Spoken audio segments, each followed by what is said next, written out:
അതിനുശേഷം ഇപ്പോൾ ലാൻഡ് ചെയ്തിരിക്കുന്നു, സുരക്ഷിതമായി തന്നെ ലാൻഡ് ചെയ്തിരിക്കുന്നു എന്നുള്ളതാണ് നമുക്ക് ഏറെ ആശ്വാസകരമായിട്ടുള്ളത്. കണക്ഷൻ നഷ്ടമായതാണ് ഗുരുതരമായ സാഹചര്യം അത് സൃഷ്ടിച്ചത് അല്ലേ?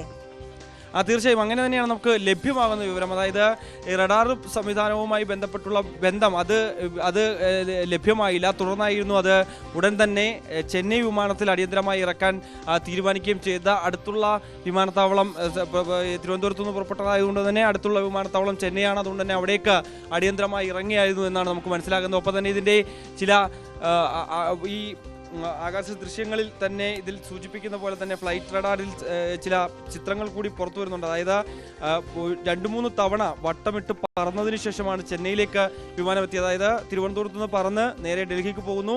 അതിനുശേഷം സുരേഷ് എം പി നമുക്കൊപ്പം ചേരുകയാണ്. എം പി, ഇതിപ്പോൾ അടിയന്തരമായി ലാൻഡ് ചെയ്തിരിക്കുകയാണ്. താങ്കളും ഈ വിമാനത്തിൽ ഉണ്ടായിരുന്നോ?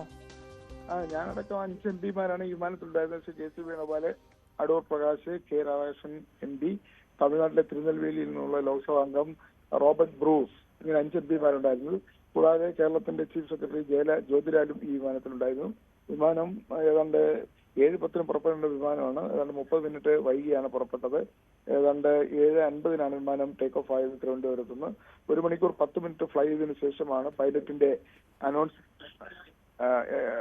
അനൗൺസ്മെന്റ് ഉണ്ടായി. വിമാനത്തിന് റഡാറുമായുള്ള ബന്ധത്തിൽ ടെക്നിക്കൽ തകരാറുണ്ടായിരിക്കുന്നു. അതുകൊണ്ട് വിമാനം മുന്നോട്ട് പോകാൻ പറ്റില്ല. അതുകൊണ്ട് തിരിച്ച് ചെന്നൈയിലേക്ക് പോവുകയാണെന്ന് അറിയിക്കുകയുണ്ടായി. ഏതാണ്ട് 1 മണിക്കൂർ സമയമെടുത്ത് ചെന്നൈയിലെത്താൻ. ചെന്നൈയിൽ വിമാനത്താവളത്തിന്റെ മുകളിൽ വന്നതിന് ശേഷം 1 മണിക്കൂർ പറന്ന് പരമാവധി ഫ്യൂവൽ എല്ലാം കളഞ്ഞിട്ടാണ് വിമാനം ലാൻഡ് ചെയ്യാൻ വേണ്ടി പൈലറ്റ് ശ്രമിച്ചത്. ആ പൈലറ്റ് ലാൻഡ് ചെയ്യാൻ ശ്രമിക്കുന്ന സമയത്ത് ഏതാണ്ട് റൺവേക്ക് എത്തുമ്പോഴാണ് റൺവേയിൽ മറ്റൊരു വിമാനം ഉണ്ടെന്ന് പൈലറ്റിന് മനസ്സിലായത്. ഉടൻ തന്നെ റൺവേയിൽ ഇറങ്ങാതെ തന്നെ വളരെ വേഗത്തിൽ വിമാനം ടേക്ക് ഓഫ് ചെയ്ത് വീണ്ടും 1/4 മണിക്കൂർ വിമാനത്താവളത്തിന് മുകളിൽ പറന്നതിന് ശേഷമാണ് സേഫ് ലാൻഡിംഗ് ആയിട്ട് ഫ്ലൈറ്റ് ഇറങ്ങിയത്. അങ്ങനെ ഞങ്ങൾ എം പിമാരുൾപ്പെടെയുള്ള 160-170 യാത്രക്കാർ സുരക്ഷിതരായി വിമാനത്തിൽ ലാൻഡ് ചെയ്തു. അത് കഴിഞ്ഞ് ഞങ്ങളെ ഇപ്പോ വിമാനത്തിൽ പുറത്തിറക്കി പ്രത്യേകം ബസ്സുകളിലാക്കി ഞങ്ങളെ അറൈവൽ ടെർമിനലിൽ കൊണ്ടുവന്നിരിക്കുകയാണ്. അന്ന് 12 മണിയോടുകൂടി ഞങ്ങളെ ഇവിടുന്ന് ഡൽഹിക്ക് എത്തിക്കാമെന്നാണ് എയർ ഇന്ത്യ അധികൃതർ ഉറപ്പ് നൽകിയിരിക്കുന്നത്. സത്യം പറഞ്ഞാൽ വലിയൊരു അപകടമാണ് തലനാഴിയൊക്കെ ഒഴിവായി പോയത് എന്ന് നമുക്ക് പറയാം. ഞങ്ങൾ മരണത്തെ മുഖാമുഖം കാണുകയായിരുന്നു. കാരണം ഒന്ന് റഡാറിനുണ്ടായ ടെക്നിക്കൽ തകരാറ്. റഡാറിന് ടെക്നിക്കൽ തകരാറുണ്ടായാൽ വിമാനവും റഡാറിനും തമ്മിലുള്ള ബന്ധം വിച്ഛേദിച്ചു കഴിഞ്ഞാൽ പിന്നെ നമുക്ക് എവിടെ ലാൻഡ് ചെയ്യണം, എങ്ങോട്ട് പോകണം എന്നുള്ള ഒരു നിശ്ചയമില്ലാത്തൊരവസ്ഥയിലായിരിക്കും വിമാനം പോകുന്നത്. എന്തായാലും അതിൽ നിന്ന് ഞങ്ങൾ രക്ഷപ്പെട്ടു. രണ്ടാമത്തെ കാര്യം, ലാൻഡ് ചെയ്യാൻ റൺവേയോട് തൊട്ടില്ലെന്ന് വരുമ്പോഴാണ് മറ്റൊരു വിമാനം റൺവേയിൽ ഉള്ള വിവരം ചീഫ് പൈലറ്റിന് മനസ്സിലായ അദ്ദേഹം വളരെ അത്ഭുതകരമായി ലാൻഡ് ചെയ്യുന്നതിന് പകരം ടേക്ക് ഓഫ് ആക്കി ഞങ്ങൾ വിമാനത്തെ വലിയ അപകടത്തിൽ രക്ഷിച്ചത്. വാസ്തവത്തിൽ മരണത്തെ മുഖാമുഖമാണ് ഞങ്ങൾ കണ്ടത്. വളരെ അത്ഭുതകരമായിട്ടാണ് ഞങ്ങൾ രക്ഷപ്പെട്ടിരിക്കുന്നത്. അതെ, കുട്ടികളടക്കം ഒരുപാട് യാത്രക്കാരുണ്ടായിരുന്നിരിക്കുമല്ലോ. സ്വാഭാവികമായിട്ടും എല്ലാവരും പാനിക് ആയി കാണും അല്ലേ?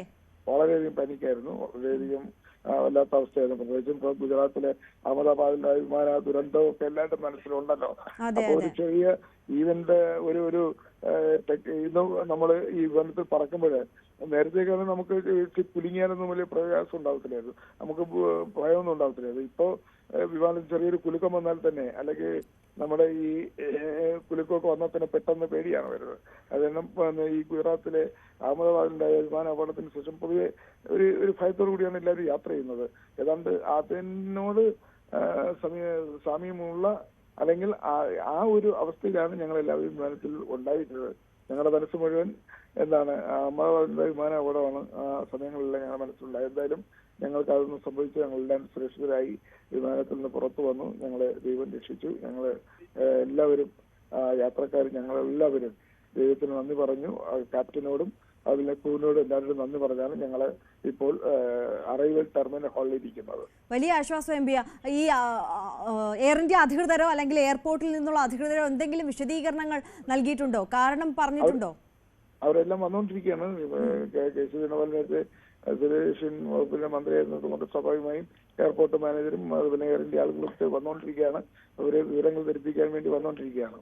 എം പി തുടക്കത്തിൽ തന്നെ താങ്കൾ സൂചിപ്പിച്ചല്ലോ, ഓൾറെഡി 1 മണിക്കൂർ വൈകിയാണ് പുറപ്പെട്ടത് എന്നത്. എന്തുകൊണ്ടാണ് വൈകി പുറപ്പെട്ടത് എന്നതിനെ കുറിച്ച് എന്തെങ്കിലും വിശദീകരണം യാത്രക്കാർക്ക് നൽകിയിരുന്നോ ആദ്യഘട്ടത്തിൽ? അതൊന്നും ഉണ്ടായിട്ടില്ല. ക്യാപ്റ്റൻ ഇതിന്റെ കാര്യങ്ങൾ പറഞ്ഞല്ലോ. ഇപ്പൊ ഞങ്ങളത് അതൊന്നും ചോദിച്ചില്ല. അതൊക്കെ ഇനിയല്ലേ അതിന്റെ വിശദീകരണങ്ങൾ വരത്തുള്ളൂ. എന്തായാലും okay, thank you. Okay, thank you so much.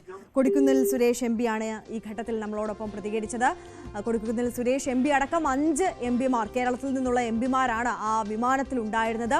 വളരെ വലിയൊരു അപകടം, അതാണ് തലനാരിഴയ്ക്ക് ഒഴിവായി പോയത് എന്ന് ആ വിമാനത്തിൽ ഉണ്ടായിരുന്ന യാത്രക്കാരനായ എം പി തന്നെ ഇപ്പോൾ നമ്മളോട് പ്രതികരിച്ചിരിക്കുകയാണ്. M G